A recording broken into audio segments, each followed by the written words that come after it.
Assalamualaikum warahmatullahi wabarakatuh. Hai, apa kabar? Semoga sehat selalu dan dijauhkan dari virus corona ya. Sebelumnya, perkenalkan nama saya Ifawati, Prodi Pendidikan Ekonomi. Nah, di sini saya akan menjelaskan tentang konsep dasar ekonomi. Pernahkah kalian mendengar kata ekonomi? Tentu saja, pasti kalian seringkali menemukan bahkan mendengar kata ekonomi, bukan?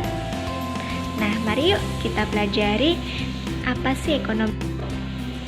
Ekonomi adalah cabang ilmu yang mempelajari perilaku serta tindakan manusia untuk memenuhi kebutuhan hidupnya. Kata ekonomi sendiri berasal dari bahasa Yunani yang terdiri dari dua kata, yaitu oikos dan nomos. Oikos artinya rumah tangga, sedangkan nomos berarti peraturan. Secara garis besar, keduanya dapat diartikan sebagai peraturan rumah tangga. Sudah paham bukan apa itu ekonomi? Kita bahas tentang masalah ekonomi ya. Masalah ekonomi adalah masalah yang timbul saat keinginan dan kebutuhan manusia bertemu dengan sumber daya alam yang terbatas. Nah, jadi kebutuhan dan keinginan manusia itu kan banyak banget nih, serta nggak ada batasnya. Sedangkan ketersediaan sumber daya alam yang ada itu terbatas. Masalah ekonomi klasik yang sering banget kita temui dalam kehidupan sehari-hari. Contoh kecilnya sih seperti kurangnya uang jajan bulanan kita. Itu juga termasuk masalah ekonomi loh. Kamu pasti pernah mendengar ataupun melihat berita di televisi tentang kelangkaan beras di Indonesia. Nah, misalnya nih ya, beras kan menjadi kebutuhan pokok sebagian besar masyarakat Indonesia. Lantas, apa yang terjadi jika beras tersebut menjadi langka? Tentunya akan menimbulkan masalah ekonomi, bukan? Nah, seperti itulah masalah-masalah ekonomi. Sudah paham bukan pengertian dengan masalah ekonomi? Tahukah kalian bahwa 9 dari 10 mahasiswa di Indonesia belum tahu cara menyusun skala prioritas dan masih awam tentang apa aja sih alat pemenuh kebutuhan itu? Maka dari itu, izinkan saya memperkenalkan diri terlebih dahulu. Perkenalkan, nama saya Adelia Marham, Prodi Pendidikan Ekonomi, Universitas Negeri Makassar. Maka dari itu, simak baik-baik ya videonya. Beri manfaat secara optimal. Nah, agar bisa menyusun berbagai macam kebutuhan, teman-teman bisa mengelompokkan kebutuhan mana yang paling penting dan yang tidak terlalu penting. Berdasarkan cara memperoleh dibagi menjadi 3. Yang pertama, barang ekonomi adalah barang pemuas kebutuhan yang untuk memperolehnya memerlukan uang, misalnya makanan, pakaian, dan seterusnya. Yang kedua adalah barang bekas, adalah kebutuhan yang jumlahnya tak terkira, misalnya udara dan cahaya. Yang terakhir, barang ilit adalah barang yang dibutuhkan, tapi jika barang ini melebihi dari yang dibutuhkan, justru akan mendatangkan bahaya, misalnya air yang bisa menyebabkan banjir. Nah, sudah paham bukan tentang apa aja sih alat pemenuh kebutuhan itu dan cara menyusun skala prioritas? Sekian dan terima kasih dari saya. Assalamualaikum warahmatullahi wabarakatuh. Bismillahirrahmanirrahim. Assalamualaikum warahmatullahi wabarakatuh. Perkenalkan, nama saya Abdul Karim dari Prodi Ekonomi. Di sini saya akan membahas biaya peluang, dan yang nomor 2 ini tentang prinsip ekonomi.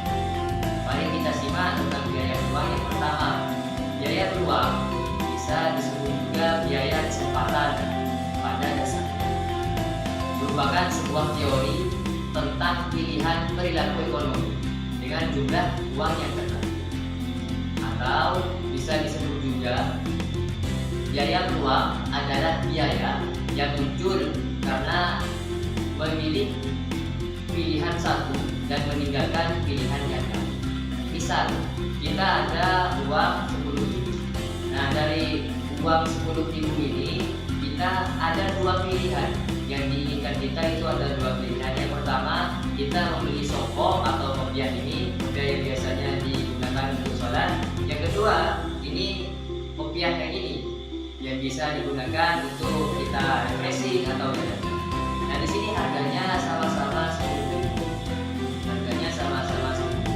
Nah, di sini akan muncul biaya peluang. Apakah kita ini ingin membeli kopiah atau membeli yang kopiah yang satunya? Nah, di sini sama-sama harganya 10.000. Nah, di sini kalau kita ini memilih kopiah yang ini, berarti kopiah yang ini akan hilang angus karena memilih kopiah yang ini.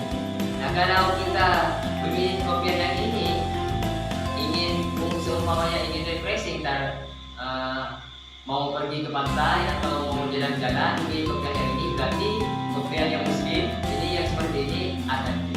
Yang kedua, ini ada tentang prinsip ekonomi, adalah panduan dalam kegiatan ekonomi untuk mencapai perbandingan antara pengorbanan yang dikeluarkan dan hasil yang diperoleh. Itu tentang prinsip ekonomi.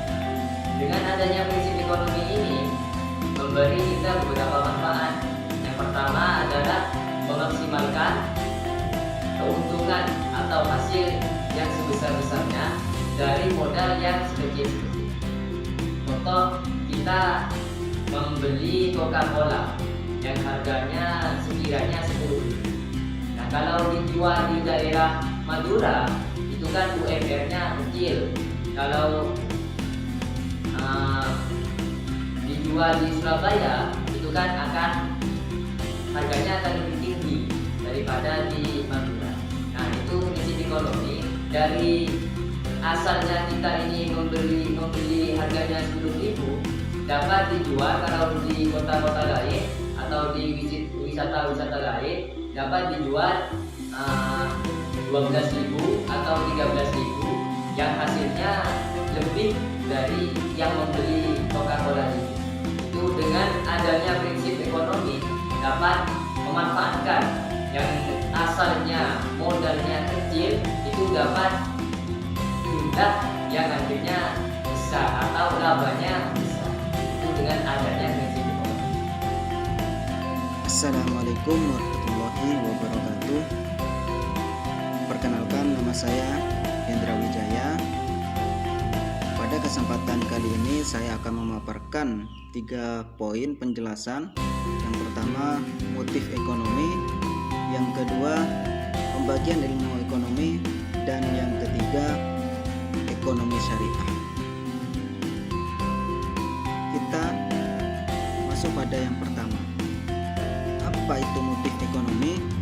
Motif ekonomi adalah kegiatan atau dorongan serta alasan yang dilakukan seseorang atau badan tertentu untuk melakukan tindakan-tindakan ekonomi dan mencapai kemakmuran. Contohnya seperti ini. Seorang petani itu rajin, tekun agar bisa mencapai keberhasilan. Di contoh lain, misalkan seorang pengusaha itu mempromosikan produk-produknya melalui televisi, iklan, dan lain sebagainya. Lanjut dengan pembahasan yang kedua, yaitu mengenai pembagian ilmu ekonomi.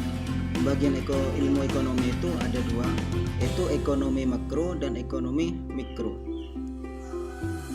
Ekonomi makro itu adalah khusus membahas mekanisme kerja perekonomian secara luas. Contohnya, tingkat pengangguran, inflasi, dan lain sebagainya.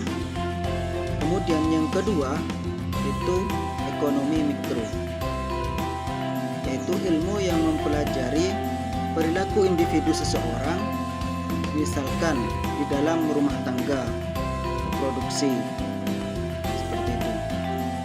Kemudian pembahasan yang ketiga adalah ekonomi syariah.